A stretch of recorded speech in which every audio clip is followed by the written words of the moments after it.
There we go. So now there's a second recording. If not, I made a new recording for the second episode, so she'll be able to see that one. Alright, we are now on episode 2. And I will just do the recap so it's at the beginning of the video.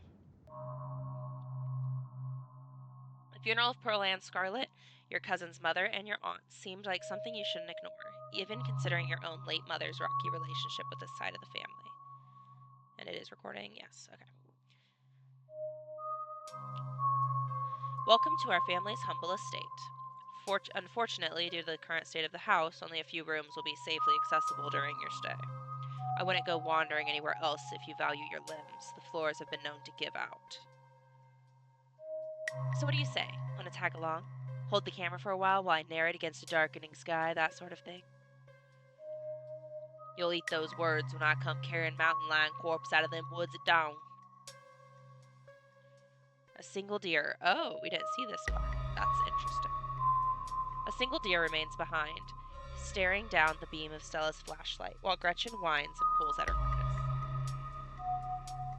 Duke grapples with the thing as it grabs at his shotgun, pushing the barrel out of the way, as it grabs for Birdie with oddly jointed limbs, while Stella stares in shocked silence, as if paused, watching as the other creature attempts to wrestle Gretchen into the darkness, her desperate cries going unheeded. You dive for Gretchen, attempting to snatch her away from the thing's misshapen hands. You manage to grab her, but the creature doesn't deter. It rears back its hind legs, its mouth opening, whispered tones sliding out along something sharp and unnatural. But then there is the deafening blast of Duke's shotgun, and suddenly it's gone. Oh my god, what do we do? Stella, keep an eye on her for us. Make sure she doesn't get into any more trouble. Welcome home. From the relative safety of your cousin's uncomfortable guest bed, the events of the past evening seem like something that happened to someone else, though you can still clearly picture the terror you felt in those moments. For now, you're safe, and you're warm. Tuesday morning awaits. You open your eyes. The sun has risen. The birds are singing. You are still alive. And for now, you are safe. Your gaze wanders across the room to the window and the woods beyond. You wonder if the monsters are lurking there, right now, just beyond the trees, ready to pounce as soon as you leave the crumbling estate. A familiar unease settles into your gut, tangling into a knot of anxiety, wriggling as... I've been reading too.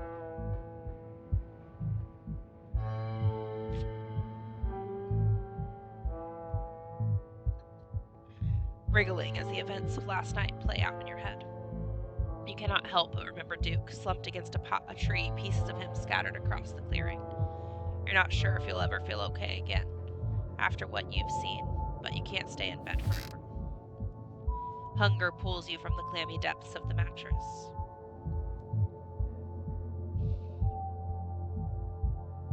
There he is.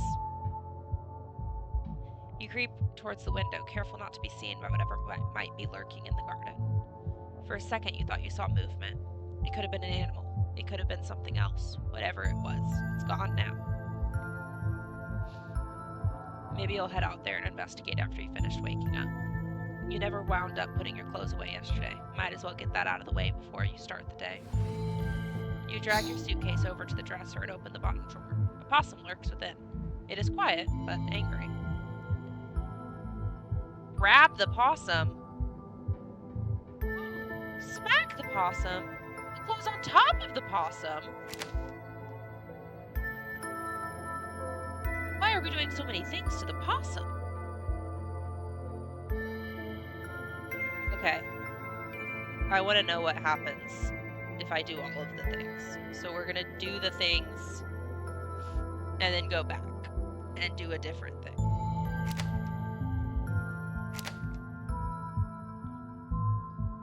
Okay, yeah, so that works. Okay, put clothes on top of possum. The poor thing looks cold in there, you think to yourself. You lay your clothes on top of the creature, arranging them in a little nest. It closes its mouth somewhat more at ease than before, and it looks at you with shiny black eyes. Okay, so that's an acceptable option.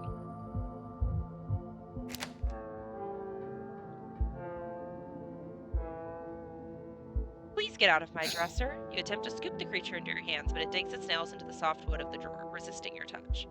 As you tug harder, it stiffens in its hand and begins to drool, feigning death. You've spooked the poor thing. Oh, that's so sad. Go on, eat it! You gently hit the creature with the palm of your hand, attempting to scare it from the drawer. It merely curls up in defeat, feigning death as you get you to leave it alone.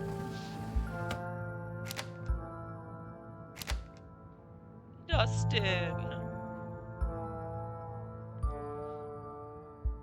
We're putting clothes on the baby. Okay.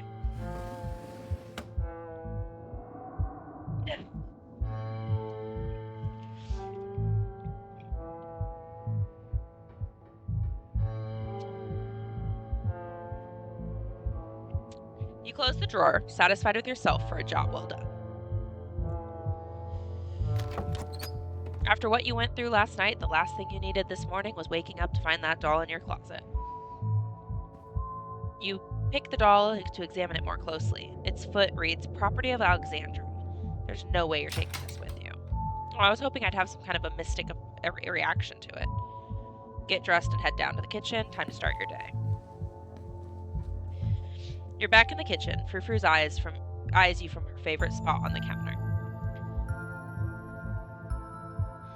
"Excuse me, ma'am, but may I pet your beautiful fur?" Part of you hopes that flattery might win her over, as silly as that may seem. You are, after all, talking to a cat. Frou-Frou merely flicks her tail faster. It doesn't look promising. "Hey! Did you know the police called me this morning? You've only been here one day and you've already had a run-in with the cops?"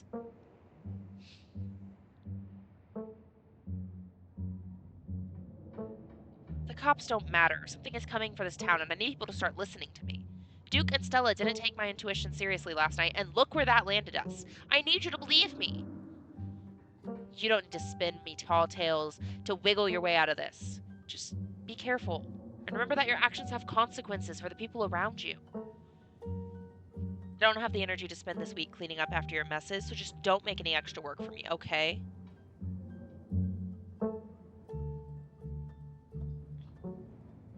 "What did they say about Duke? Did they find the body?"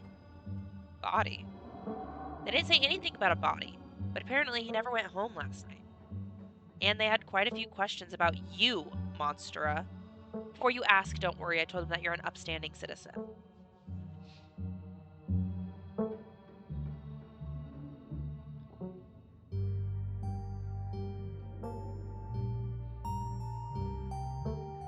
"You seem unfazed by this. A man's dead, Tabitha.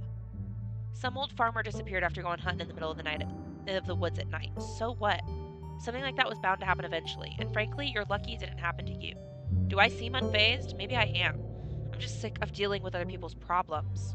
Just make sure nothing like this happens again for the rest of the week, all right?"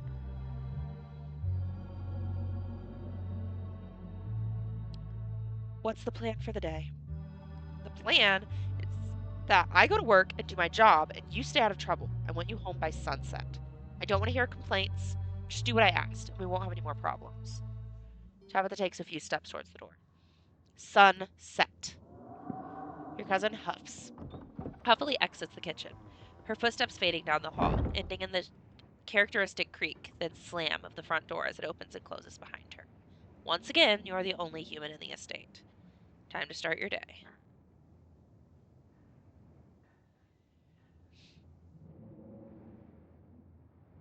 Oh, I can clean the bathroom.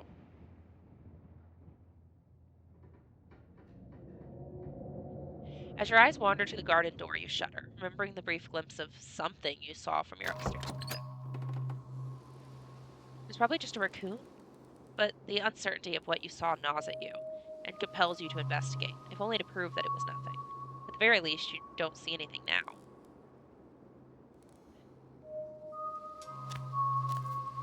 You wander further into the garden, trying to pinpoint the spot where that thing had been lurking. If indeed there had been a thing to begin with.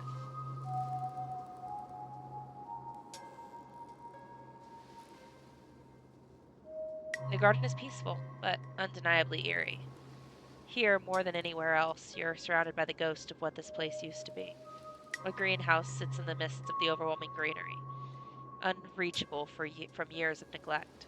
Its glass clouded and cracked. Statues reach out from within seas of weeds as if begging to be rescued. And most strikingly, behind a pair of rusted metal gates. At the very peak of the mountain sits a graveyard. You can just make out a few of the headstones, the scarlet name carved deep and proud into their faces. You notice what a good view someone would have for a window if they stood where you're standing right now. You crouch down and push aside the greenery to examine the softer. A boot print. Big boot print. And what looks like some kind of viscera? Your thoughts turn to the specter from the night before. You snap a quick photo just in case it comes in handy later. You head back inside. Time to figure out what to do with the rest of your day.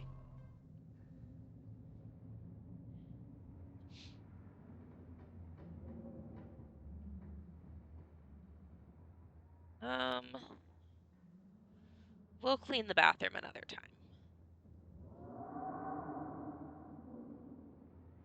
Do I make another PB&J? Is it any different than the first time? No? Okay. And that's that. Cool. Okay, so I guess we'll head to town and we'll clean the bathroom another round. Tabitha isn't here to stop you now. You head outside, back to the mountain path that leads to town. The walk back to town is much less pleasant today than it was yesterday, but you didn't yet know the woods were full of monsters and strange men who know your name. You stare anxiously into the darkness between the trees, searching for any sign of movement, but the woods are still, at least for now. Continue down the path.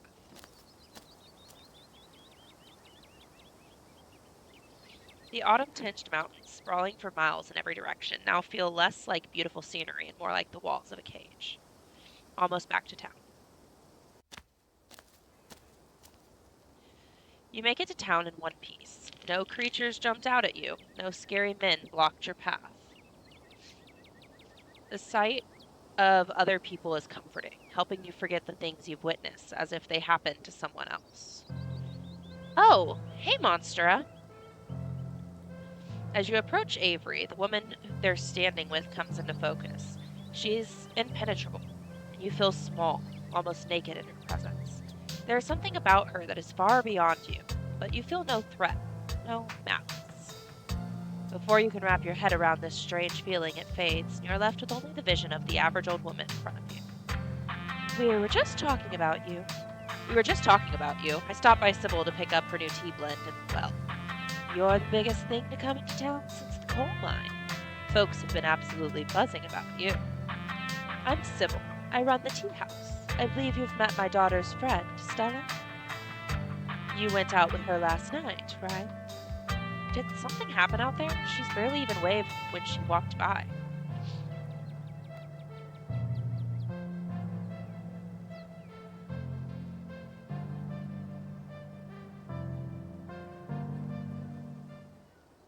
You tell Avery everything that happened last night. I have no idea what those things were, but they killed Duke, and... Whoa, slow down. Duke is dead? It's true, I'm afraid. That's awful. Has anyone told Bo? Yes, he's taking it well, as you can imagine. I'll be going to check on him today, the poor lad. I can't believe you had to see that, Monstera. Tell you what, I'm on break for the next half hour. How about we swing by the diner, Winnie can fix you some of Sybil's new blend, and try to calm your nerves. It's chaga and lemon balm. It always helps me on a bad days. But if you need to talk about what happened, I'm all ears. Anyways, it's up to you. See you around, Monstera. See you, Sybil. Take care now, Avery. I'd better be getting back to myself, but actually, before I go, a word. Stella came by my tea room last night. She told me about what you saw in the woods, and she showed me her footage, too. She managed to sneak away the memory card. Apparently, the police are just holding on to an empty camera. Didn't trust them not to erase the whole thing. Can't say I blame her. Witch meeting a witch!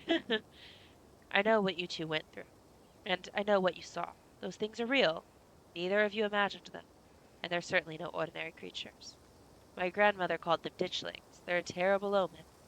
a sign of great suffering and destruction to come. I've told Stella, my daughter, Kanike, what I know, though I'm afraid that's not much. I believe they're at the library if you'd like to join them. What kind of destruction are we talking about here? If you've seen just one or two, I'd say it could be a bridge collapsing, bad accident, something tragic but not devastating. But this many, multiplying like they are, I couldn't tell you. If something's bad is coming, we need to get people out of here. Leave. And go where? These people's whole lives are in this town. Their homes, their histories, their families. Most of them don't have the kind of money it would take to start new somewhere else. You can try to convince them, but I think you'll find it a difficult task.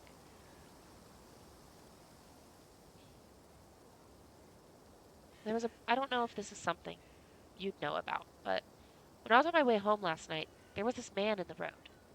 It was dark, but he had a miner's jacket on. He knew my name, and there was something off about him.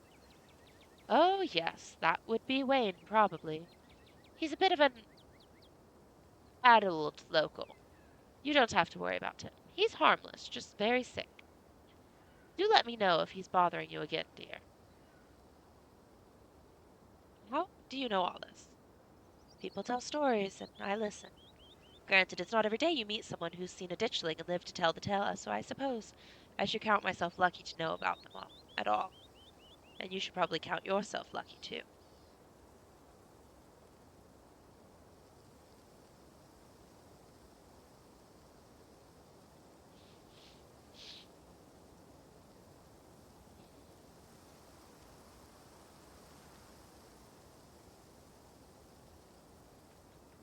No offense, Sybil, but all of this sounds far-fetched. It sounds like you're saying this is magic or something. I appreciate your skepticism. It's a little like talking to my daughter. But believe me when I say, I'd gladly welcome any other explanation. Unfortunately, I struggle to find one. I'm so sorry to cut our conversation short, but I've got things that need tending to. Stay safe, Monstera, and God bless. With that, you are alone on Main Street. What to do with the rest of your morning? Um, I don't really need to befriend Avery, so I'm just gonna go straight to the library this time.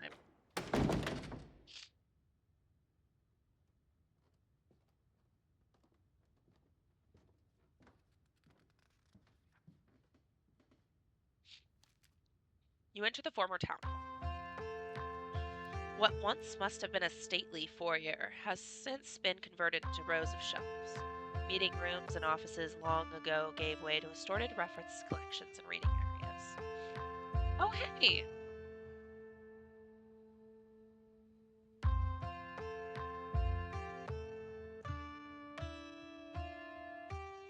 You quietly shush Stella before heading over to her table. This is a library. Oh, Stella didn't mention how cute you were. I mean, hey, it's nice to meet in person, Kanika. Stella already filled me in about last night. You look tired. Did you just call me cute? No, you must have misheard me. So, I don't know about you guys, but I'm pretty eager to crack into these books. Gotta figure out what these ditchlings are here for. I break everyone. Right, let's get started. Yes, gotta figure out what these ditchlings things are here for. Anika's mom says they're a portent of doom. So we're researching local disasters. You're researching local disasters. I'm still not buying into that teleport nonsense. But that doesn't mean those things you and Stella found last night don't scare the crap out of me. I just think whatever's going on has more to do with reality than magic. Well, I guess we'll just have to see who's right. It's gonna be me. Before you dig in, remember the boot print you found in the garden. Hey, before we dig in, I found something in the garden this morning. You hold up the photo and show Kanika and Stella the photo you took in the garden. These prints were in the bushes with a clear line of sight to my window. Dang, that's creepy. Are you okay? What is that liquid around it? It looks like pus.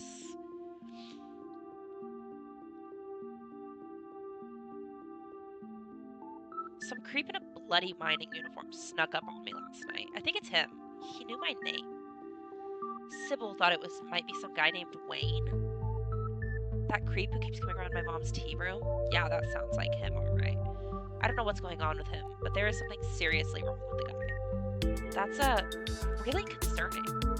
Let us know if he needs somewhere else to stay. I wonder if there's any connection between him and what happened in the woods that night. Like what? I mean, I don't want any specifics, but we have a prophecy of impending doom angles to explore, and this photo's weird. I can't stop thinking about the splatters on the ground. I'd be sick. Maybe it's from the creatures you've encountered. Hey there, strangers. And literal strangers. We won't be strangers for long. I'm Monstera. Oh, gosh. Hi.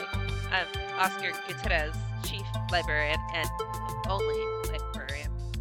Monstera is new in town for the funeral. I should have known you were a Scarlet. You look so much like Vivian.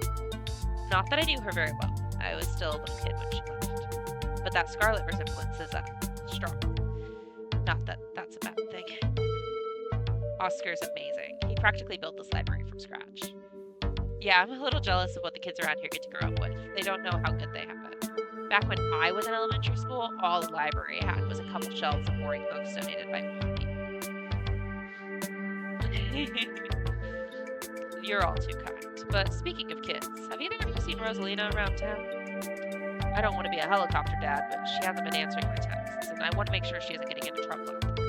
You know the crowd she hangs around with. They're good kids at heart. I'm sure they're stuck with the old Maxwell place doing teen stuff. I went up there plenty of times in my day, but I'll be sure to keep my eyes peeled.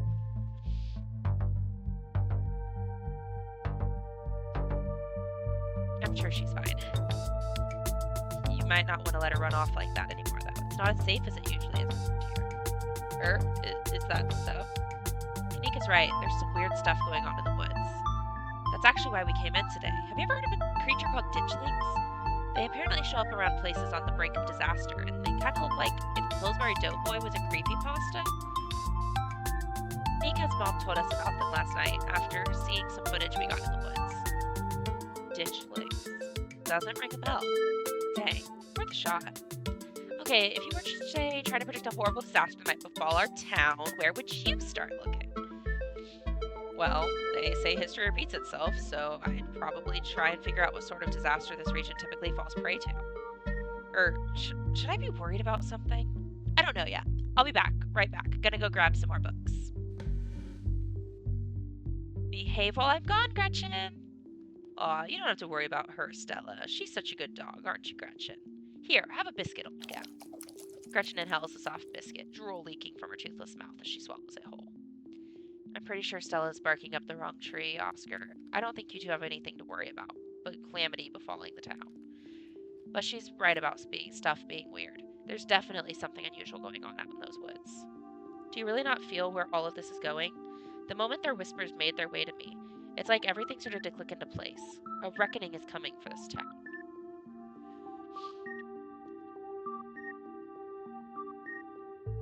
I'm gonna try calling Rosalina again. I'm sure she's fine, really. Don't mind Monstera. She's been hanging out with Stella too much. Rosalina's a smart kid. She knows better than to go around getting into trouble, and we'll make sure to keep our eyes peeled.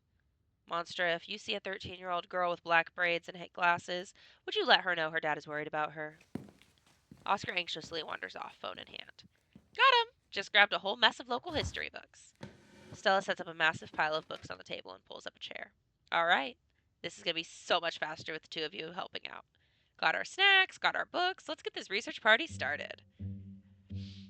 I'm going to skip reading this time. Reading is for suckers.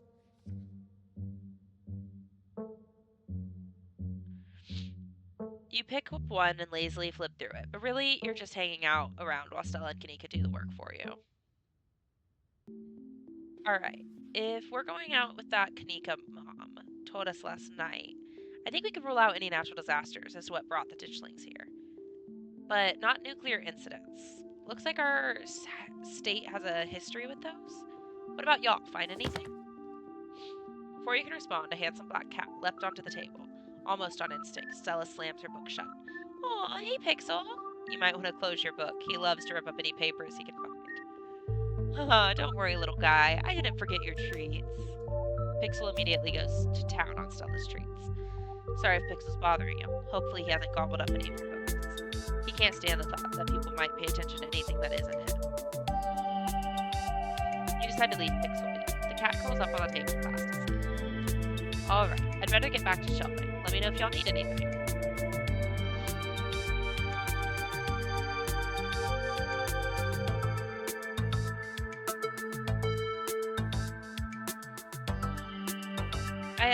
I didn't actually do any reading, sorry.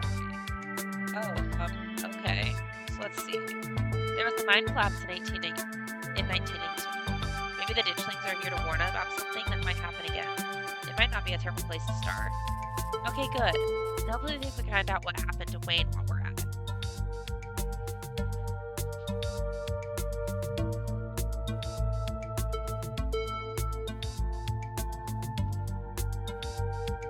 Do we have to? This seems like a lot of work. We can make it quick. Just question a few miners and be done with it. The fate of our town might rest on our shoulders after all. Okay, I mean, I'm sure the second part isn't true, but we've got to get to the bottom of whatever's going on. The only problem is Tabitha. She's not exactly going to be thrilled with us snooping around the place. We can be sneaky. I'll make sure to get a good look at her. She'll never even know we were there. Look at us, going out on a camper together. I missed this. I missed this too. Though there is something missing. Reese! I really missed that dude. I can't believe how long it's been. Have you seen him lately? Nope, I've tried to plant stuff, but he's been too sick. I didn't realize it's getting that so bad, that poor guy. You know, we could just pop over and surprise him. He seemed excited to meet Monstera. Maybe we'll finally get him to leave his little cave. Hell yeah, let's do it. See ya, Oscar. We'll let you know if we run into Rosalina. Thanks, guys. I'll keep y'all posted. Reese! We're here. We made it. We made it to Reese.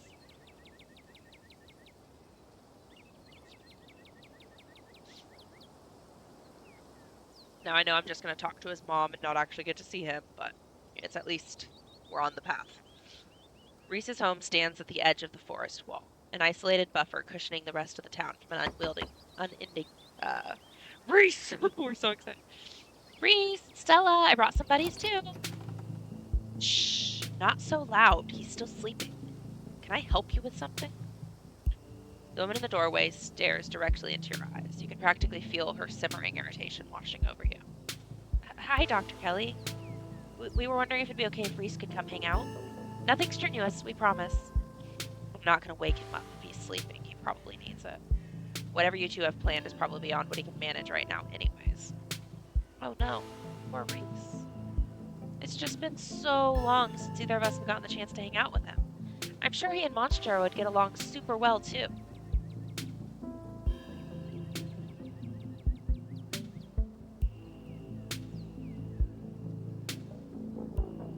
Hi, I'm Monstera, Vivian's kid. I know who you are. The way she avoids looking at you as she speaks makes you feel like you've done something wrong, even though you're pretty sure you've done nothing at all. Reese's mom turns back to the house, sighing. Sorry, I know that was a little rude. You just want to hang out with Reese, and he misses both of you two. He's usually feeling his best around mid-afternoon. Why don't you come over tomorrow? We can have supper, and y'all can hang out for a bit. I don't promise he'll be perky, but I'm sure it'll brighten his spirits to see you two again. And I suppose you can come too, Monstera. That would be great. That would be great! I can bring a side dish, maybe deviled eggs. Does he still eat those? No, eggs are too much for him. They don't settle well. You can leave the cooking to me. I know what he can handle. Okay, I'll bring soda then. That's not... Okay, yes, fine, you can bring soda. Nothing with caffeine. Ginger ale preferably. Oh, and leave the dog at home. She might cheer him up, you never know. They have those therapy dogs in hospital. No dogs. Thanks so much, Dr. Kelly. We'll stop bothering you now. See you later. Dr. Kelly nods in acknowledgement and quickly shuts the door. The sound of several locks click into place can be heard from within. God, that woman makes me so nervous. She used to be so nice when we were kids. Always had the best stickers when we had to get our shots. Maybe she's just stressed about Reese. Or maybe she's just nice to kids. Either way, I guess it's just the three of us. You gonna drive? Yeah, sorry. I don't like the thought of going up here without the van. Cool. I'll take my shortcut then. It shouldn't take long for me to get there. You're welcome to tag along, Monstera. Don't worry, I won't be offended if you'd rather ride with Kanika. I'm sure you're probably sick of the woods. Either way works for me. I'll ride with Kanika. See you at the mines. Nika's a careful driver, maintaining her control even though her old van bumps around like an unpaved mountain roads. She treats the tight turns with the fear they deserve, unlike your cousin, whose mood seems to make itself known through how aggressively she speeds around these treacherous bends. Thanks for indulging us on that little diversion. Reese's mom is scary. I've seen him in person maybe 5 or 6 times in as many years. And that was always in his house, and with his mom right there the whole time. No one even knows what he's sick with. That sort of isolation can't be good for his health, no matter what his mom says.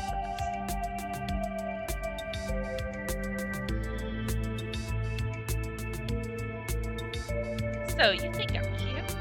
Oh no, I hope you forget I said that. Sorry, I know it must have seemed pretty forward. Sometimes I just get a little flustered around new people, especially if those people are cute and catch me nose deep in the cyber thing.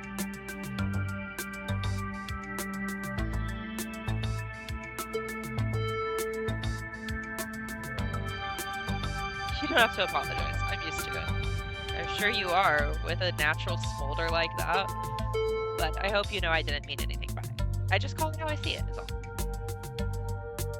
So, what's actually going on with Reese?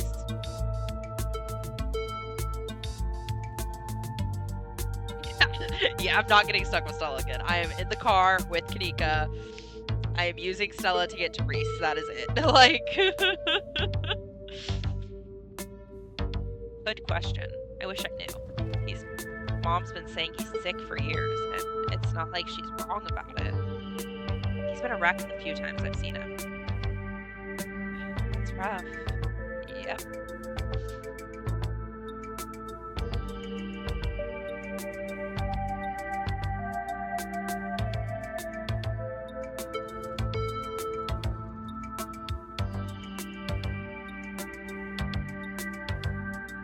Do you have any other theories on what's going on, aside from what we talked about at the library? I don't know. I don't think there's enough information yet to support any strong conclusions. Though I've been wondering if what you two saw, that maybe some sort of mutated animal? Like a strain of hairless monkeys or raccoons or something? Do you know about Morgan Island?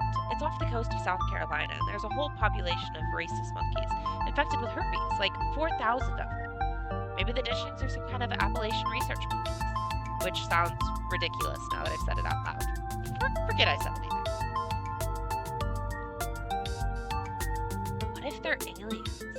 That's hilarious. Absolutely not. Are aliens real? Totally. I'm sure there's life somewhere out there. Do they look like weird little hairless blob monkeys? Definitely not. Our whole hairless bipedal situation is one of the rarest body plans. Humans and other apes are super unique. Whatever multicellular life is out there, it's probably just crabs. And like, the likelihood that they made it to space, let alone another inhabited planet, damn, here I am getting worked up about aliens. Sorry, I just have a lot of opinions on them.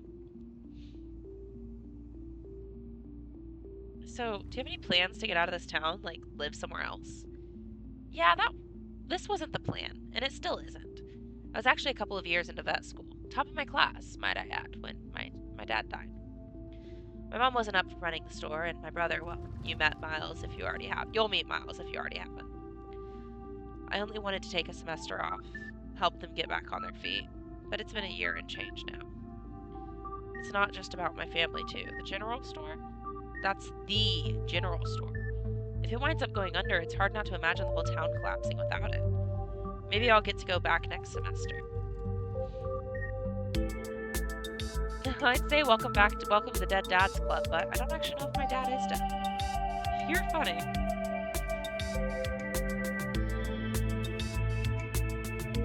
You'd be a great vet. I've seen how you are with Gretchen. Aw, shucks. I was really into biology during undergrad. Growing up around Stella and her mom gave me a special kind of love for animals.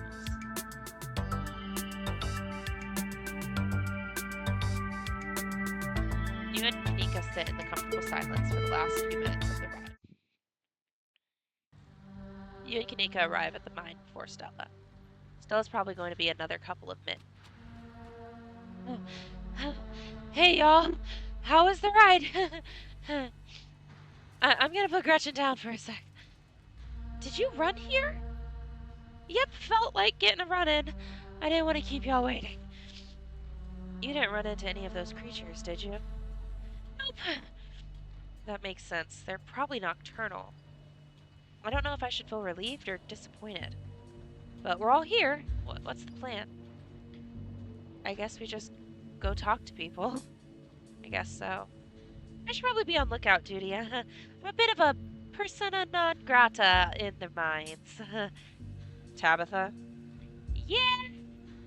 Tried sneaking in to talk to her a time or two too many. And Gretchen makes it extra hard to be sneaky. We're probably less likely to get caught if only one of us is snooping around down there. If Stella's on lookout duty and only one of us is going in, what's the third person doing? You know those cheesy rom-coms where someone wears an earpiece on their first date? Whoa, do you have some kind of surveillance rig in your back of your van that I don't know about? What? No. I have a pair of earbuds with really good mic. We can just do a group call. I think you'll need my number if we want to do this through a group call. Yes, that would be important, wouldn't it? Huh, I could have sworn we swapped numbers at some point. Weird.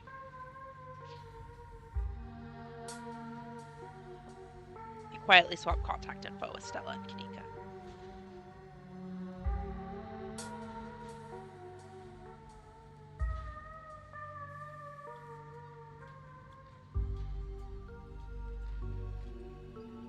I'm not interested in sneaking around. I'm gonna go find my cousin.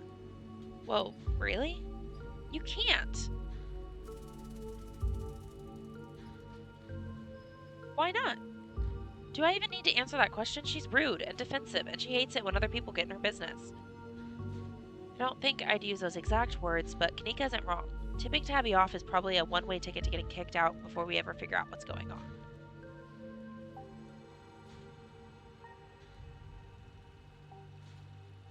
She deserves to know what's actually going on. Since you're the only one going in, it's not like I can really argue with you. But can you at least try and talk to some of the miners first? Okay, you two, let's bring down the temperature a couple degrees. Fine, fine. I'll be civil. Kanika hands you a pair of earbuds. We can feed you questions if you get stuck. And if you change your mind about tattling, Stella can give you a heads up if Tabitha's headed your way. Dang, I miss doing this sort of thing with you. You're so thorough. Well, thanks. I do my best. I guess we should part ways and start the call, yeah? Stella and Kanika break off, leaving you alone at the entrance of the mines. Your phone buzzes. Hey! Okay, should I talk to any of the miners or go straight to my cousin? Can you hear us? Try saying something.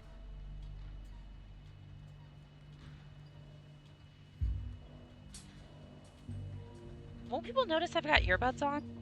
People these days have all kinds of things in their ears. It's called multitasking. You'll be fine. Nothing to do now but enter the work site. I ask you your opinion and you give me nothing. It's fine, I'll come up with it on my own.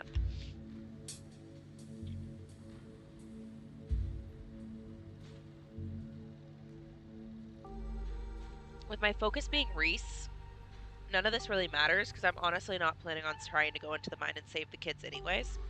Which feels kind of messed up to say out loud, but you know. Well, I want to know what's going on with Tabitha. As I think... I don't know. I might talk to the first and then go to Tabitha. I might not even do the second. You pass through the unlocked fence and enter the property of the Scarlet Hollow mine.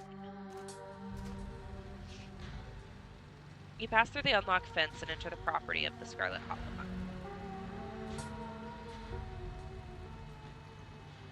Yeah, Because I could just go straight to the main office.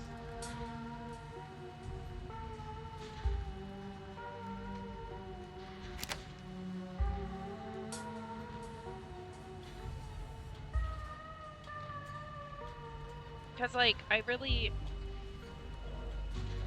don't feel like anything they're gonna tell me is gonna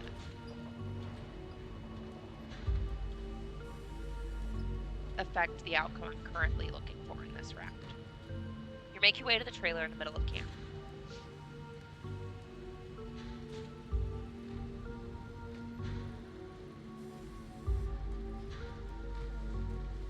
Should I hang up first?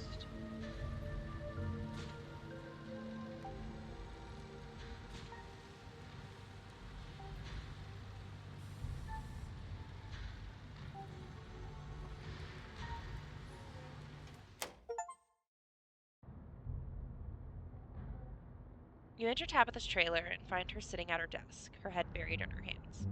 What are you doing here? What are those ridiculous things doing in your ears? Aw, crap. Good luck. Sorry, Monstera. Is that still in Kanika? Are you spying on me? Tabitha snatches the earbuds out of your ear and throws them to the ground. Typical phone-addicted city dweller. Ugh. What do you want? Quick, before I kick you out.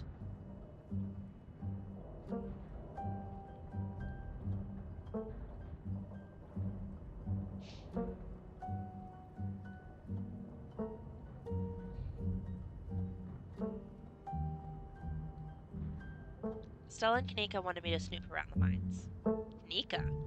That woman who's had it out for me since the day we met. I thought she and Stella stopped hanging out. Ugh. They must have reunited specifically to torment me, and on this of all weeks. From now on, you do best to avoid the both of them. Why exactly did they want you to break into my mind? We're trying to investigate some of the things that went down last night.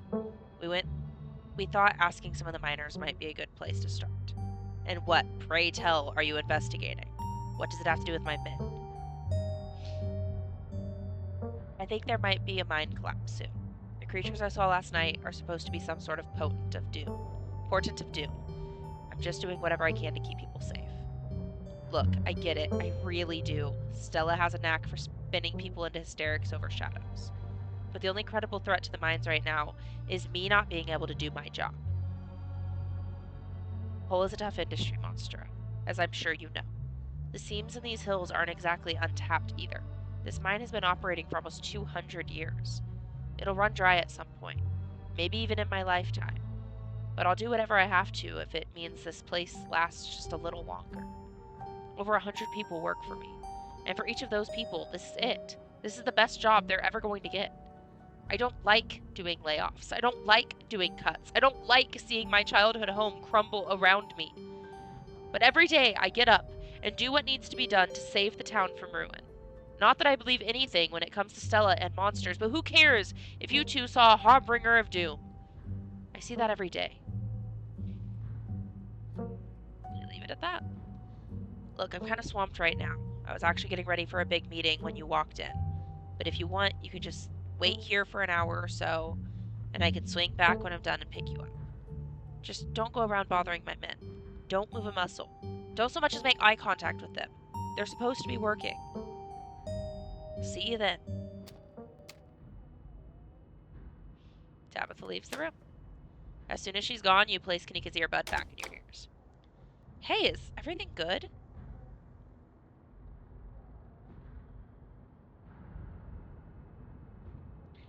I think she's hiding something.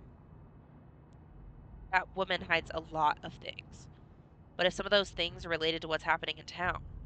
Oh, come on, Neeks. Cut Monstera some slack. Tabby's not that bad. She totally is, though. No use sticking around here.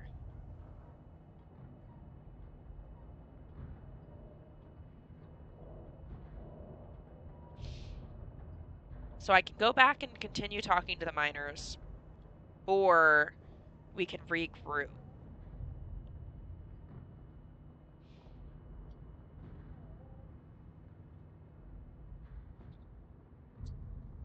Hmm.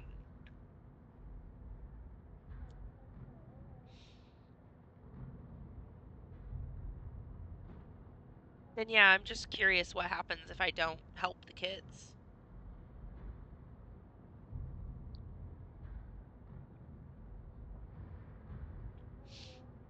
Oh, that's hilarious. The little band posters.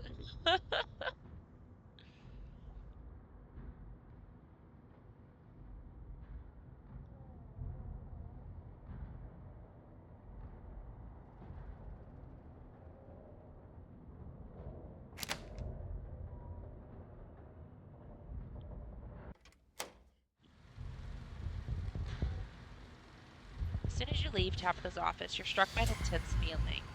You recognize the hollow terror as the same thing you felt last time you set eyes on that awful man in the miner's jacket. You shouldn't have come here. It's dangerous. What are you? Flesh and blood, much like yourself. You don't have to be afraid of me. I'm the only person in this town who truly cares about your safety. Don't forget that. Even if it's already too late to stop what's going to happen.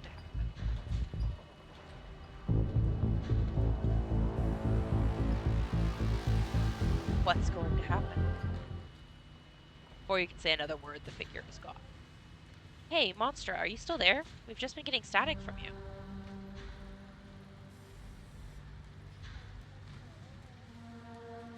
Oh, don't mind me. Our new friend just stopped by to say hello. Whoa. I thought I saw you talking to something down there. Are you okay?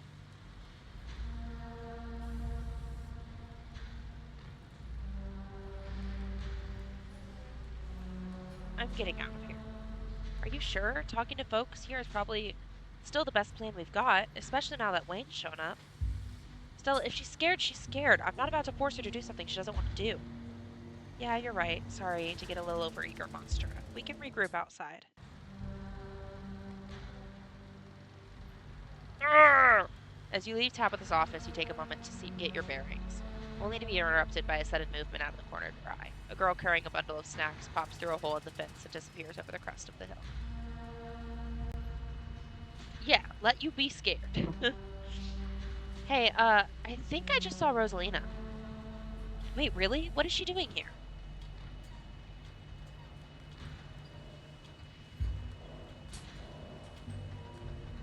We should call Oscar. Let's handle that after we catch up to her. Okay, so that's unavoidable. You rush over to the hill to get your bearings, the sound of active mining fading into the distance. Rosalina is nowhere to be found, but dusty footprints towards the mine. Something about the mine feels wrong, as though a cold anger lies burning inside, sucking the life from the surrounding hills. This is the site of a mass grave. She didn't. I guess the old Maxwell place doesn't cut it as a secret hangout spot these days. But the Shaw mine? That place was shut down like 100 years ago. After a collapse that killed over 100 people. And here I thought Stella was going to be the one to drag me into an abandoned coal mine. Hey, remember all those bad feelings I got last night? This place feels straight up cursed. I mean, like Kanika said, a lot of people died down there. There's a bunch of spooky history to this place. For all we know, maybe all that death left some kind of mark down there? Okay, just because a bunch of people died in there doesn't mean it's cursed. Come on, I'm not about to let Rosalina get hurt there. Even if it means I have to go underground. Well, you sure, Nix? Monstera and I can handle this on our own. Yeah, I'm sure. As much as I hate confined spaces, I hate the thought of people getting trapped down here even more. Stella and Kanika disappear into the mines. Before you follow, you're briefly wondering if you should let Tabitha know about this. I genuinely think if I don't call Tabitha, that's when people die. Stella, I don't like you anymore.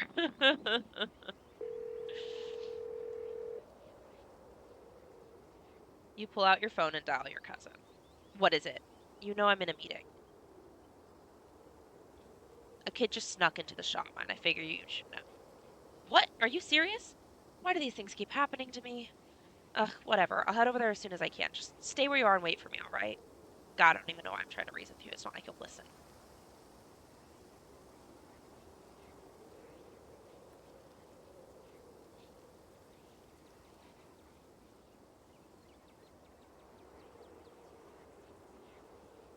No need to get snarky. I'll wait. Good. Tabitha hangs up on you. You find a tree to lean against and wait for your cousin. Stella and Kanika will probably be fine without him. You stand outside the mines, anxiously eyeing the tree line, hoping not to glimpse any inhuman movements. Huh, you actually waited for me. I don't know what to say.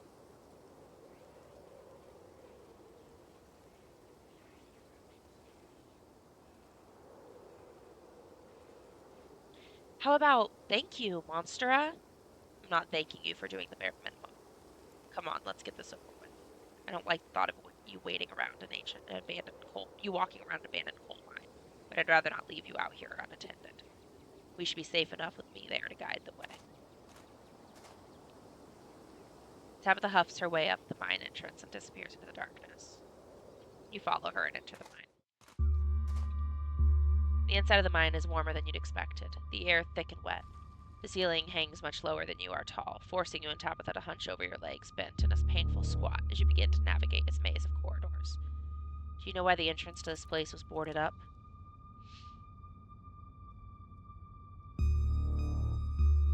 What is a Kermelgugglin?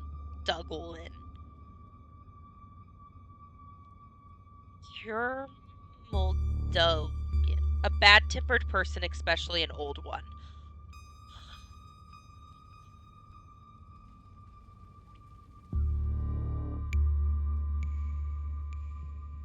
Because deep down you like being a Kermeldugan?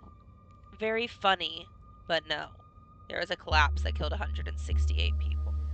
A man named Charles Shaw decided it was okay to use faulty wood for support struts, and the entire mine came down. It almost ruined our family. A lucky few died instantaneously, but for most of the souls who perished here, it was a slow and agonizing. Trapped under rubble and left to slowly succumb to crush injuries or burns, or dehydration. It took a week to clear out most of the rubble and recover the bodies. The few survivors who were dragged out were never the same. I can't say I blame them.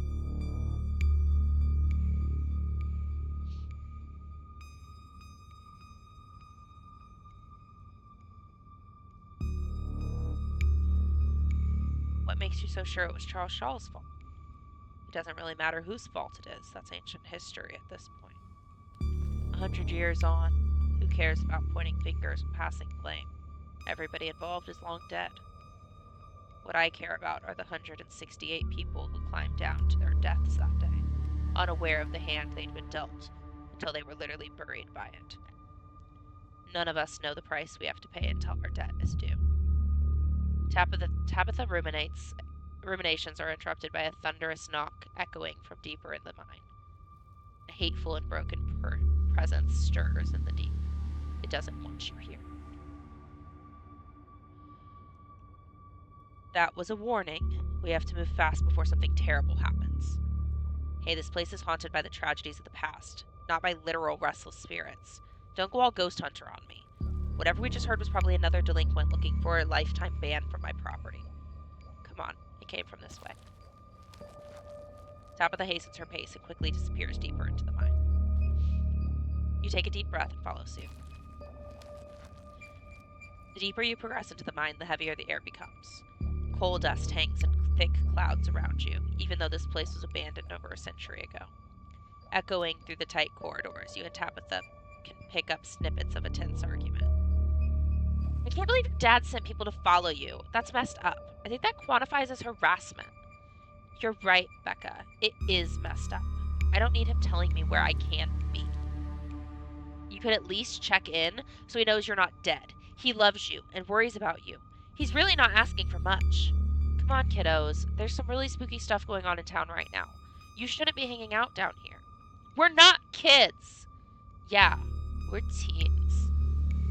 Well, you look like a bunch of kids to me. Are those canned strawberry margaritas? Where did you even get those? Oh no, I know that isn't you, Miles. It had better not be you. Yeah, whatever. It's me. What are you even doing here?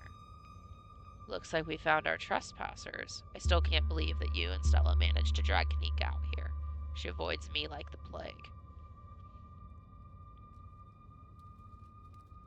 What's the deal with you and Kanika? Honestly, I have no idea. I don't hold anything against her, aside from the fact that she's always hated me.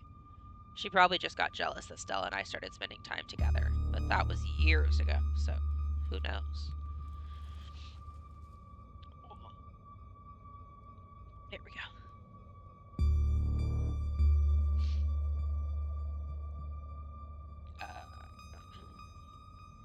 What do you think of Kanike?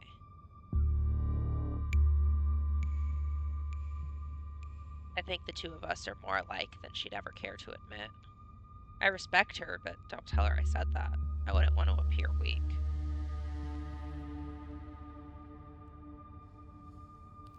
No offense, but you are a little rough around the edges. That doesn't mean she has to give me a hard time. Okay, but you could be nicer. Ugh, fine, maybe I'll try. We'll see. Let's move on, they're close. You breathe a sigh of relief as the tight passageway gives way to a small cavern. Within a group of teens engaged as Stella and Kanika, in a heated argument. All of them are too caught up in the moment to notice you or Tabitha approach. My dad is a foreman at a continuous mining facility, and he says that they only abandoned this mine because there wasn't enough coal left. So it's actually really safe, and we can hang out here whenever we want. Wait, Becca, I thought your dad was a charge hand. No, Alexis. He got promoted last month. Correction, your father was a foreman at a continuous mining facility. We'll see if he even has a job in the morning. What? Oh, shit. Oh, hey, Tabby. Hey, Monstera. We thought we'd lost you there. Did you run off to snitch to Tabitha? Kanika sighs. It's probably for the best. These kids are refusing to listen to us. Hey, don't talk about us like we aren't here. Yeah, we can hear you. Alexis, don't butt in. I'm trying to make a point. And none of you understand what a boarded up mine entrance is supposed to be. It means it's closed, condemned, not fit for human use. Oh, come on. This place is way sturdy. Check it out. The teen boy with the beanie jumps and slaps a strut on the ceiling. Oh, was that the knocking we were hearing earlier? Oh my god, Zane. Cut it out. You're embarrassing us. I'm sorry for Zane's behavior. I don't think he realizes how extremely 8th grade it is to jump up and hit things. No offense, Rosalina. None taken. The other 8th graders are totally immature. And not like you, Rosalina. You're chill and smart too. Enough. The damage is already done. Now leave. I'm tired of people in this town dragging my cousin headlong into danger. I can't believe I actually agree with Tabitha about anything, but this is the worst place I've been in my entire life, and I would like to see the sun again before I die. Oh, come on, you guys. Maybe it's not a big deal. We used to do dangerous things all the time, and I still do dangerous things now. Who are we to tell them where they are to hang out? I don't know who you think you are in this situation, Stella, but I own this mine. It is entirely within my rights to tell them to leave, much like it is entirely within my rights to tell you to leave. Was your lifetime ban from my mines not a clear enough message for you? Hell yeah, Tabitha. Tear the sad 20-somethings to shred. Hey, I'm defending you, and I'm not sad. Where'd you get that idea? Running a clickbaity YouTube channel where you run around in the woods chasing nothing is extremely sad. So she's sad. So what? Give it a few years and you'll be sad too. The passage of time is inescapable. Look, we just wanted to give Rosalina a good time. Her home life sucks right now. Yeah, tell them where you have to sleep, Rosalina. We've been sleeping in the library for the past couple of weeks. That means we can't stay at our house. They've got a hot plate and a couple cots in the back room. It's actually pretty sick setup. No, it isn't. No, it isn't, Zane. Rosalina deserves better. I don't care about your home life. If you're going to do your underage drinking, go do it in the woods. Just get off of my property. Tabitha! Look, Rosalina, I'm sure Oscar has a great reason for all of this. He's a good guy and he cares about you. He thinks our house is haunted. Oh. Wait, what? Nice care because it's a bunch of bullshit excuse. I bet he couldn't afford it anymore and is lying to you to save face. What a coward. Becca, I don't think you can, say that about other people's families. Isn't that, bullying or something? Shut up, Zane. Back up. He said it's haunted? I can't believe he didn't mention it to me. I could investigate. There's no ghost, Stella. It would be cool if there was, but Becca's right. I just wish he would be honest with me and tell me what's really going on. It's like he doesn't think I can handle it. Like I'm still a little kid. Ugh, you're all children, and none of you realize how good you have it. Back in the day, each and every one of you would be pulling 12-hour shifts in this exact mine. If it weren't for child labor laws, the 5 of you might actually have some character. Exactly. Rosalina's not that mature anyways. She still sleeps with stuffed animals. That doesn't mean she's not mature. I still have a workshop, you know. I rest my case. Wait, what did you say about child labor?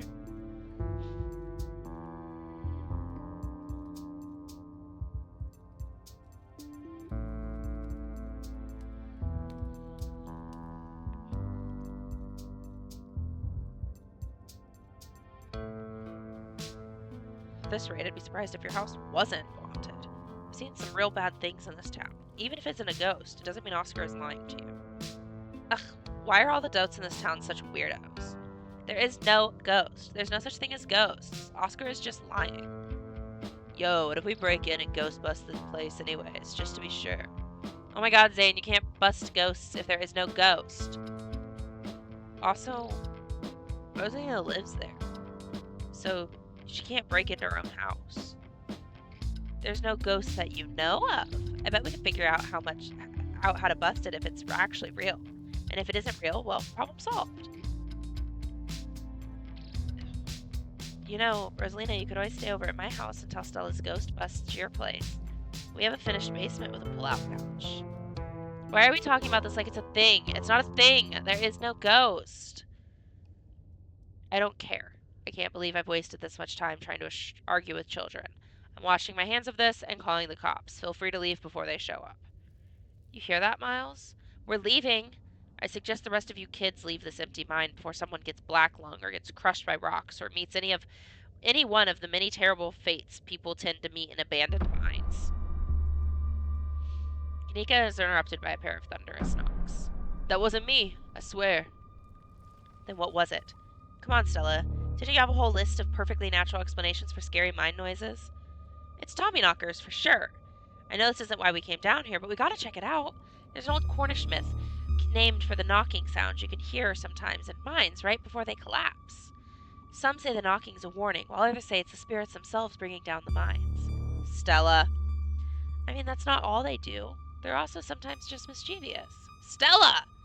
I know, but weird stuff's been happening around here the past few days. What if this is our chance to get actual solid lead? The stakes couldn't be higher. Do you have no sense of self-preservation? I want you out of here, Stella. Oh, come on, Tabby. You can come along, too. If you guys are actually going after something spooky, count me in. Nobody is going deeper into the mine. Nobody is staying in the mine. We are all leaving. Listen, please, Tabitha, before my heart gives out. It'll be fun, Neeks. It will not. Wait a second. Where'd 3 of you run off to? Are you kidding me? Unbelievable. Wow, Neeks. Maybe if you weren't still scared of the dark or whatever, you would have noticed them sneaking off. I noticed them sneaking off, and like, I've been zoning out this whole time we've been here. Ugh. They must have squeezed through that child-sized tunnel. Dang, I've always wondered where that goes. I've always wondered where that goes. I've never been able to get these hips through there. Stella, stop sneaking into my mines. Please, I am literally begging you. If only all of the tunnels down here were wide enough for adults, we could actually be done with all of this little mess. But no, there just have to be remnants from a bygone era. Didn't you just talk about how child labor was the good old days a minute ago? I was trying to get you to leave my mine. Becca's head pops out from the tunnel's entrance. We are not about to let you come in here and ruin a good time. The mine is safe. I've been here a million times. Yeah, if Becca says we're safe, then we're totally safe. I guess whatever. Come on, you two. I know a cool spot this way. Yeah, Rosie went too because I didn't have keen eye to catch her in the act.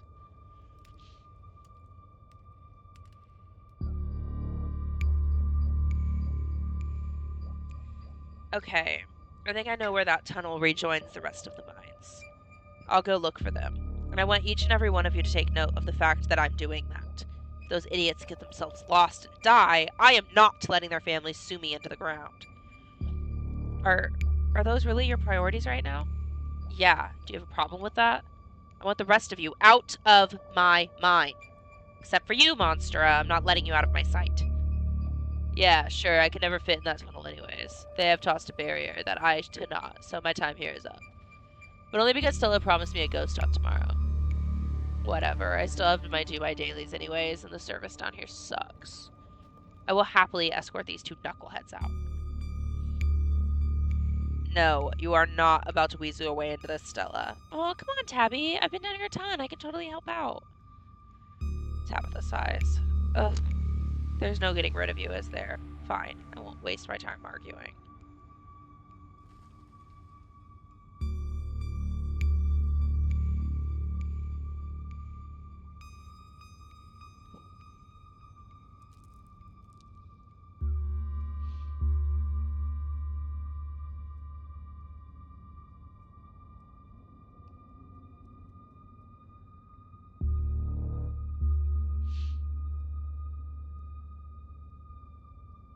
There's no way around it. It isn't just those kids. Something is calling out to us from down below. Noted. Let's not linger any longer than we have to, shall we? Want me to take Gretchen with me? I don't know if it'll be easier to cover more ground without her. Huh, yeah, that's probably for the best. I don't want to repeat of last night, and who knows if we'll have to do any climbing. I'll see you on the other side. Hopefully soon. For sure. We won't be long. Cool. Can't wait to bust some ghosts tomorrow. Sorry, buddy. The ghost hunt will be postponed. We're gonna watch a movie. Hopefully. Nika, Miles, and Zane head towards the entrance of the mines, leaving you, Tabitha, and Stella to find the remaining teens. Alright, no dawdling. We should be able to catch up with them if we go this way. You and Stella exchange a glance as Tabitha ventures forward, venture deeper into the mine. As the three of you move deeper into the mine, you hear echoes of conversation bounce across the walls. Becca, why are we doing this again? You thought Tabitha was, like, really cool. Why are you trying to get her all mad? We're doing this because Tabitha is really cool. She doesn't let anyone boss her around, so we can't let her boss us around. Oh, you hear that, Tabby? Someone thinks you're cool. I can't believe she used to be, like, hang out with that nobody like Stella. Hey. I don't know. I think Stella's kind of cool. Her videos are really neat. Oh, come on, Becca. She doesn't even have a sponsor. What kind of YouTuber doesn't have a sponsor? I mean, not yet, but I'm in the talks with Meat Rice. I can make plenty of ads and donations.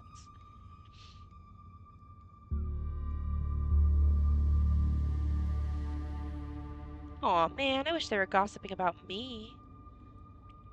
Gosh, I'm not so sure about that. I know they're just teens, but some of that stuff stunk.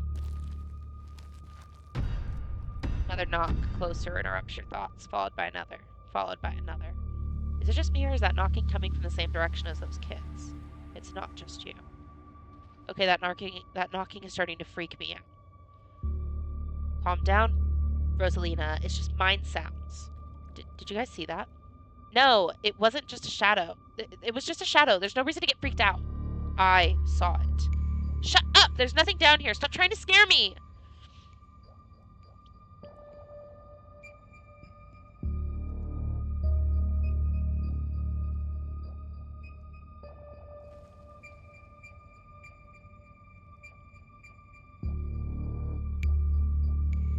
What did they see?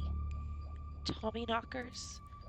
It's not Tommyknockers. They're probably just jumping at their own shadows. You said it yourself, Stella. As soon as they got out of our sight, their bravado would vanish into a puff of smoke. It's probably just rocks falling somewhere deep in the mine, which is also bad for obvious reasons.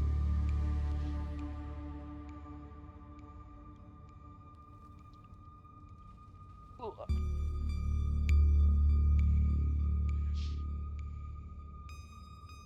We're getting closer. Let's keep moving. I can't believe they're making us do this. They'd better be grounded when all this is said and done.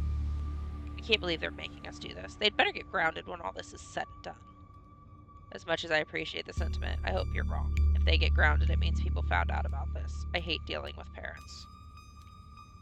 Look on the bright side, Monstera. If they didn't come down here, we'd have missed out on a golden opportunity to get spooked.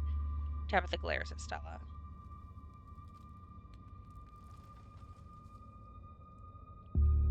We're getting closer. Let's keep moving.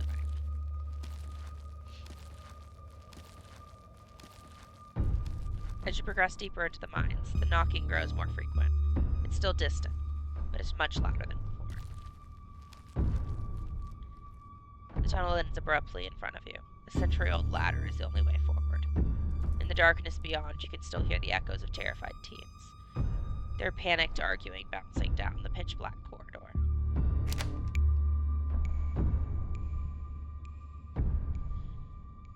The pit radiates rage, white-hot anger.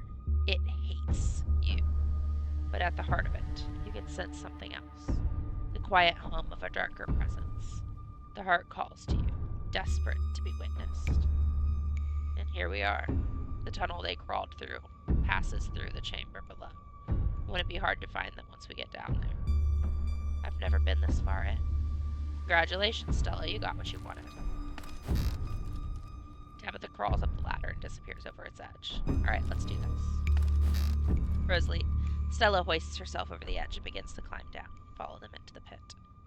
You walk to the ladder and climb. Pretty sure this is the way back. Come on. I'm pretty sure this is the way back. Come on. Pretty sure? I thought you'd been down here before. Okay, maybe I didn't get this far in, but whatever. It doesn't matter. I've definitely remembered the way out. Hurry, I don't want to be down here anymore. I think it was actually this way. Oh, shut up! No one even wanted you to come with us anyway. Becca! Yep, they're close, alright. Good thing they're so damn loud. It sounds like they're really lost. The voices around you, those of the teens and your companions, sound distant, stealthy. There's something in the darkness before you that is much louder, though you don't hear it. You don't hear it, but you can feel it in your chest, a desperate need to be perceived. Hey, are you alright, monster? What do you think you're doing? Get away from there! Your cousin dives towards you, but not before the light from your boat illuminates the chamber.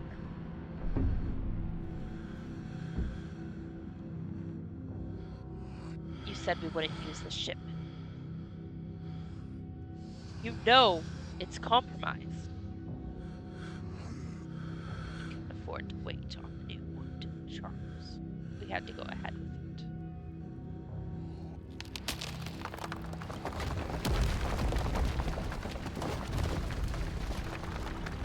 Still sturdy enough. It'll get the job done.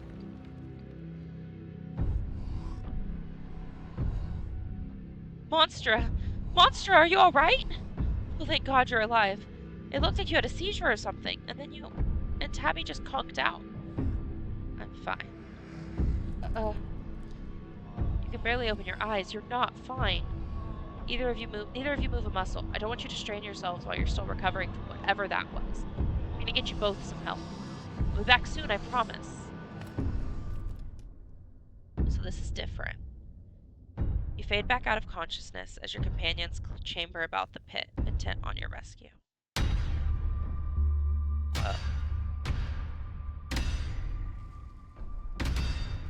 You raise up on your elbows, head still swimming from the visions. Your surroundings come back into focus. Your head throbs as the knocking continues, now magnitudes more intense than ever. Through it, you once again hear the panicked voices of bickering teenagers echoing down the stone. Becca, you're just getting us more lost. It's this way. If you're so sure, then why don't you just leave? I can't believe I let Alexis talk me into inviting you in the first place. Becca, I'm just trying to help. I said go! Okay, I will, Alexis. You don't have to go with her. You know that, right? Take a side, Alexis. I'm sure Becca knows where she's going. She wouldn't just lie. Sorry, Rosalina. The increasingly desperate voices of the teens are drowned out by the thunderous knocking. You can practically feel the ground shake beneath you. You can almost see the walls vibrate with the intensity of the hellish sound. God, that knocking is not helping my headache. What the hell just happened?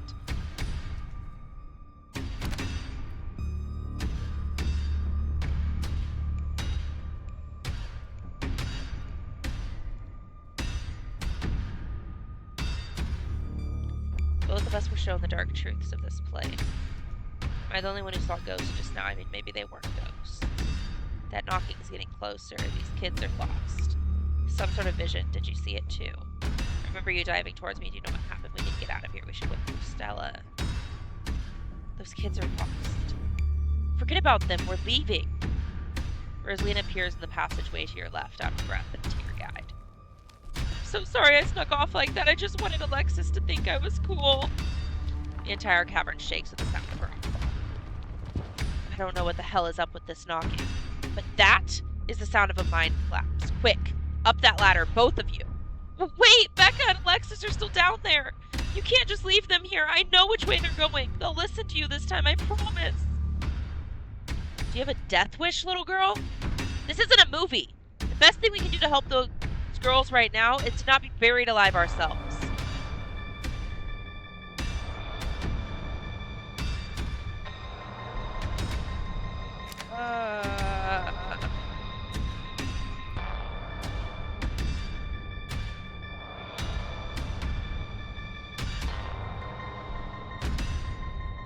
Okay, let's do this.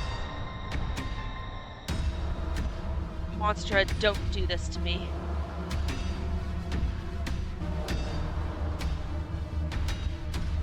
They're kids, Tabitha. I'm not going to leave them down here. Are you serious? Thank you. They're back this way. Hurry. Rosalina runs back the way she came. You run after her. The mines shake with each new thunderous blow as bits of rock and dust fall off of the ceiling and scatter on the floor around you. Rosalina leads the way. Tabitha's in far behind. I thought I knew the way out. I thought I knew the way out. I thought you'd be down here a million times already. I thought you knew the way out. I thought you'd been down here a million times already.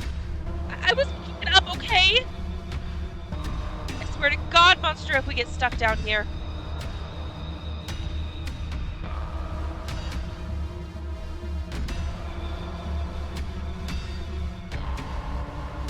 Can you guys see those things? There's probably a pocket of gas down here. It's just a hallucination, okay? We're coming. Just stay where you are. Rosalina, you came back. I don't want to die down here.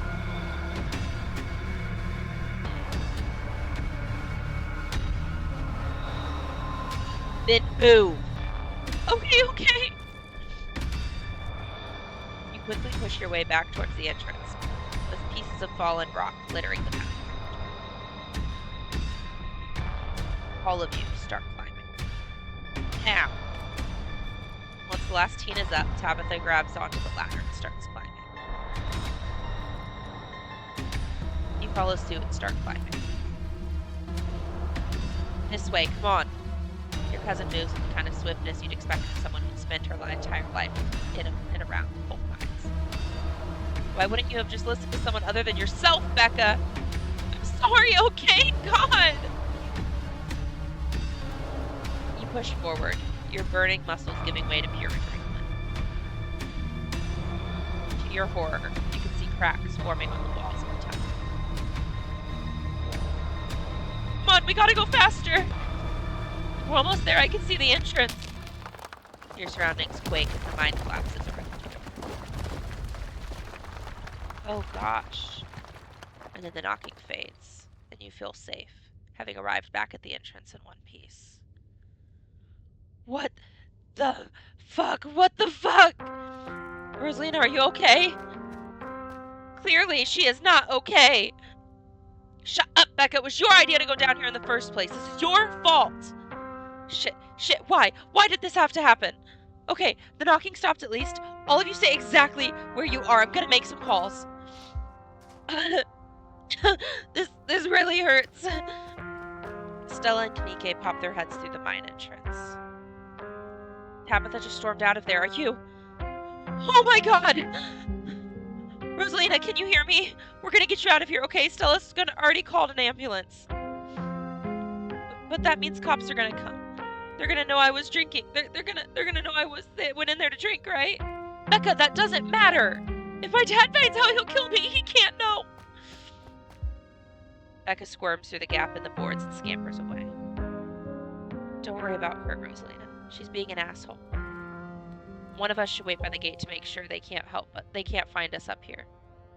I should check with Tabby. See if she needs help. We're gonna get you help. Everything's gonna be okay. Alright, I'll go down to the gate. Rosalina, I'm so sorry. I'll be right back. We're gonna get you out of here. We're gonna be just fine, okay? Monster and Alexis will keep you safe until then. Am I gonna die? Rosalina, don't say things like that.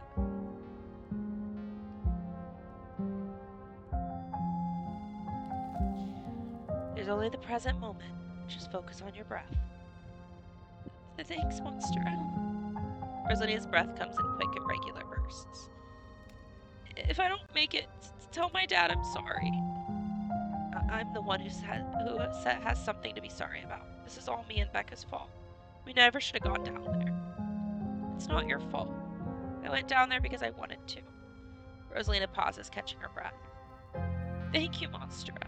I'm glad everyone else made it out okay. Couldn't have done it without your help.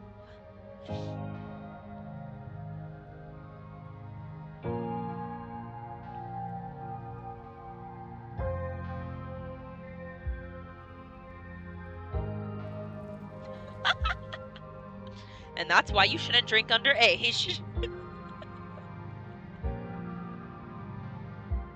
Alexis is right. You're very mature for your age. Worrying about others at a time like that. You're more brave than a lot of adults I know. It's true. Rosalina, you're very brave. Braver than I am. Smarter. If I hadn't stuck with Becca, maybe... I don't know. Maybe it would have been different. It's just not fair that this happened to you. You're the nicest person I know, Rosalina. Still awake. Just hurts like hell. Sorry, I shouldn't be pushing you to talk.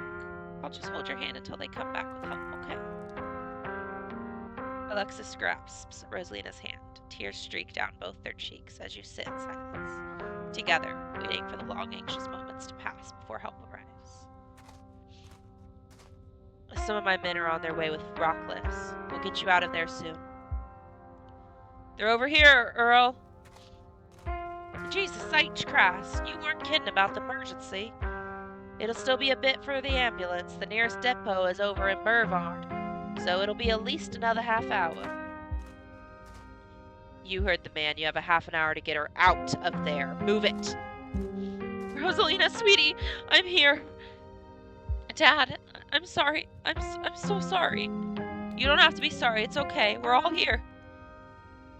You can hang on, Rosalina. I know you can.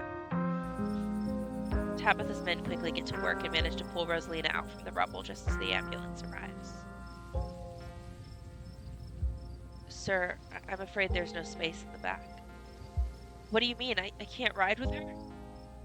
You're better off riding behind us. We are headed to Burvard, so it's quite a ways. Is she going to be okay? She's going to make it, right? Please, God. Yes, sir. I promise you. We're going to do everything we can to keep her stable. Her vitals are looking good. Rosalina, my poor baby. I'll be there as fast as I can, okay? I promise you won't be alone. I love you, Dad. Their paramedics load Rosalina into the back of the ambulance and drive off.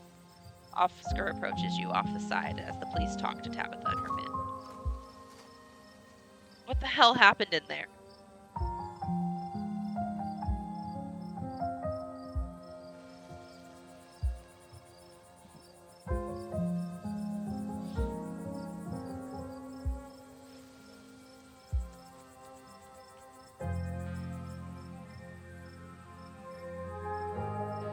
That Becca girl is a terrible influence is what happened. You can't go blaming a teenager. It was the Tommyknockers that brought the mine down. The what? We don't know what caused the collapse, but Miles is just as much at fault as Becca. No. This was no teenager's fault. It's a parent's job to make sure their kids don't deliberately put themselves in these situations. Rosalina was mad at me. And instead of fixing the thing that's driving her away, I just ignored it. This is my fault. Oscar. I'm the parent here. Sure, she thinks I'm making things up about our house being haunted. But I've seen things that I can't explain, and it's only gotten worse over time. She told us about it down in the mine, for what it's worth. I believe you. No comment, but after tonight, I don't know. Once you're back from the hospital, we can check it out for you. Thanks, Stella. That means a lot. I've got to go. Mr. Gures, is it okay if I come too? I want to be there for her. Of course, Alexis. It'll be good for her to see a friendly face. The two of them head over to Oscar's car and drive off.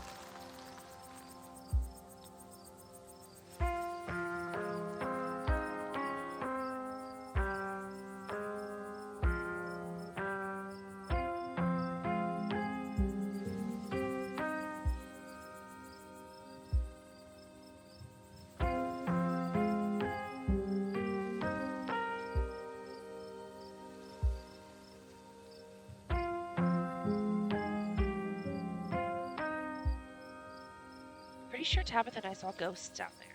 They were right behind you, right before you left. And they followed us when we went after Becca and Alexis. Did you not see them?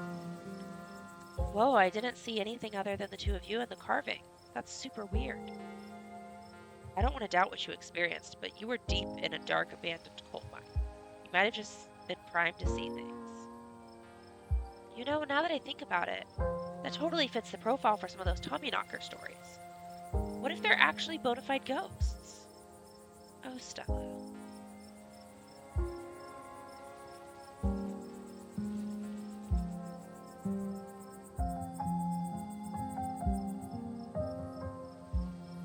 Do you think Rosalina's gonna be okay? The paramedic said she was stable. She's a tough kid. She'll be okay. I can't believe you left us down there. Lay off her. If she didn't leave you when she did, the ambulance might not have gotten here in time. No, Kanika, it's okay. I'm sorry. I had no idea how long you two would have been out of commission. I had to get help. Hey, at least you're alive, right?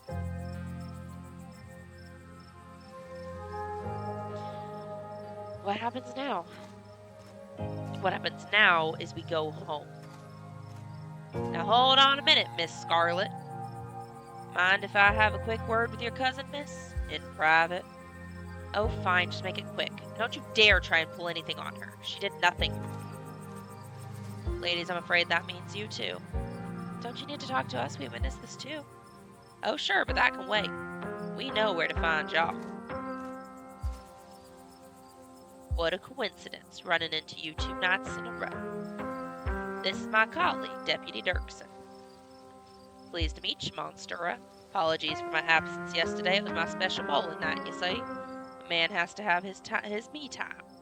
But I was briefed on the events of last night, even though we're still not sure if what went on could be considered a crime. Duke has been missing since then, though we found neither hide nor hair of him. Could he just be on an extended hunt trip? It wouldn't be the first time he's done something like that. I was told the footage showed his supposed body, but we couldn't get the camera working, so no way to confirm until we track him down. Now, I understand both of you were terribly unfortunate accidents, but had nothing to do with you being in the area, but an officer of the law, you have to understand that we get a little suspicious when we see the same face multiple times in a row. And we have to ask, what exactly were these teenagers doing in a shuttered mine owned by your family? And why were you down there with them?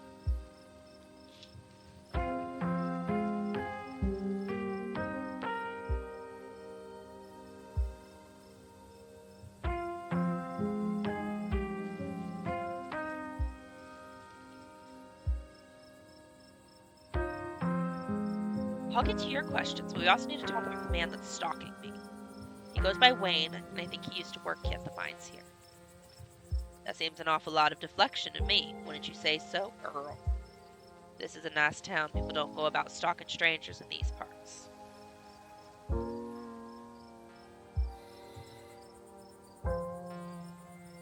Are you kidding me? Do your jobs. We are doing our jobs. And our jobs right now are to get answers about what happened to you.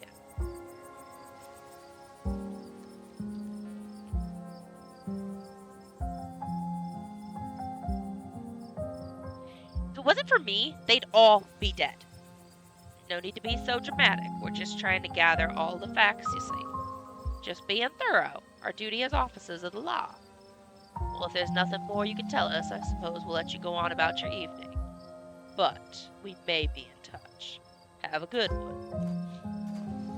Deputy Dirksen tips his hat at you. The two officers wander back to the mine, Dirksen taking notes as they examine the scene. You make your way towards Stella, Kanike. Just can't believe 2 nights in a row. Is it my fault, Neeks? Stella, no, this is all just an awful coincidence. It's not your fault. Oh, hey guys. Guess the cops are done with you? What are they going to take you in for, being present at an accident? Sorry if they gave you a hard time. Small-time cops, you know. Always blame everything on drifters, even acts of God, I guess. Excellent. You didn't get arrested. Now come on, let's get back to the estate. I'd like to get some rest before I have to deal with the fallout of everything that happened tonight. I'll see you tomorrow, okay, Monstera? Please stop trying to get my cousin killed, Stella. Come on, let's go. Tabitha starts walking to her car, pulling you by your arm.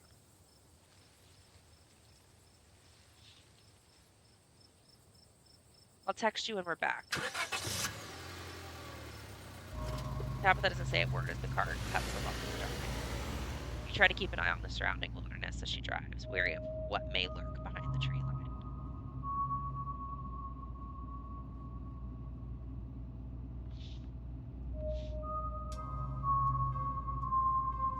Poor Rosalina. Poor Oscar. You should have kept tighter reins on that girl. I never got into any trouble like this when I was a teen, and I have Pearl Ann to thank for it. Hated it at the time, but that strictness paid off. Ugh, what am I telling you this for?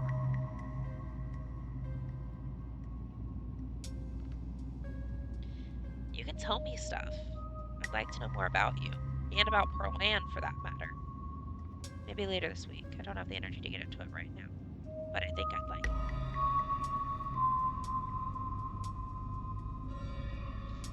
You're right.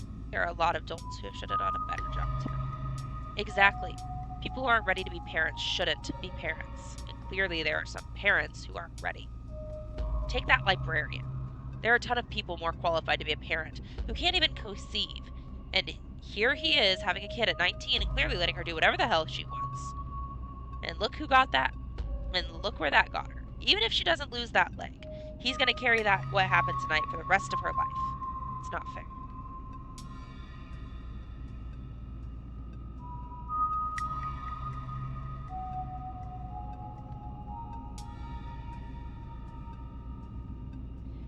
Oscar's house is haunted, Tabitha. I don't think it's fair to pass judgment. Fair to judge him. You don't know the whole story. Whatever.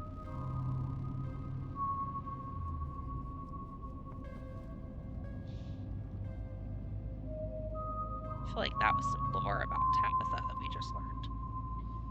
Your eyes wander back to the tree line as you and Tabitha sink back into silence.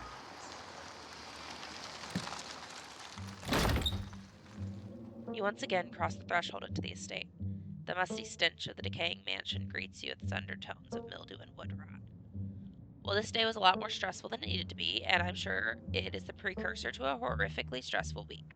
I'm going to bed. I suggest you do the same. Thanks for calling me about those kids, by the way. It was unexpected.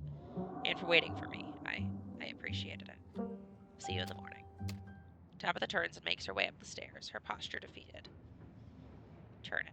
As you head up to your room, you turn it. You collapse in Tabitha's dusty guest bed, your head empty of thoughts. After your time in the Shaw mine, you barely even notice the dust. Your phone buzzes on the table.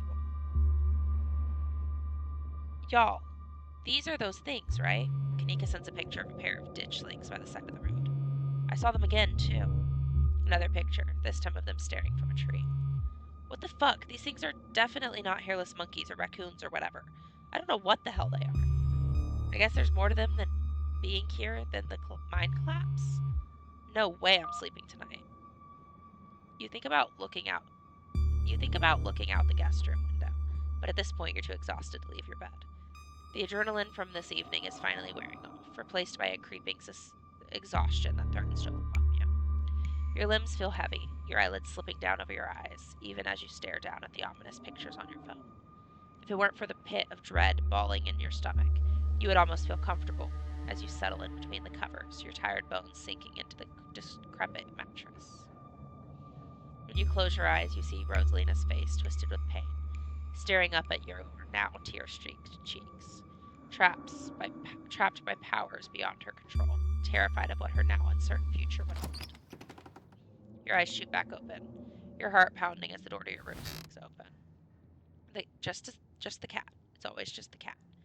It's nice to see another living being, even one as unfriendly as Tabitha's cat. The comfort of her presence sets your mind at ease, and you finally slip into a deep sleep.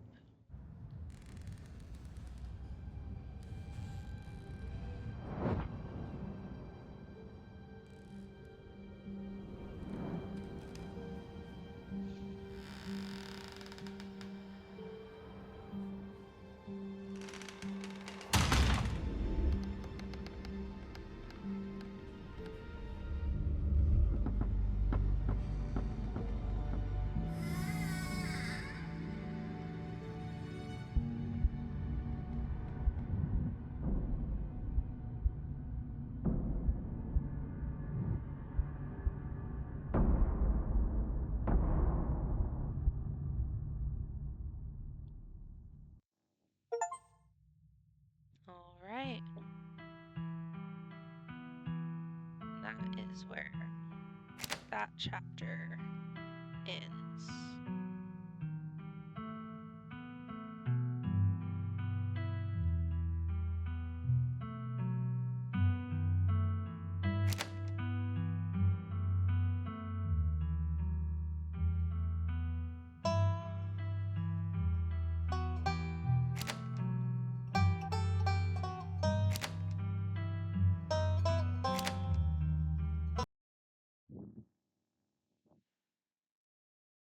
All right. Night.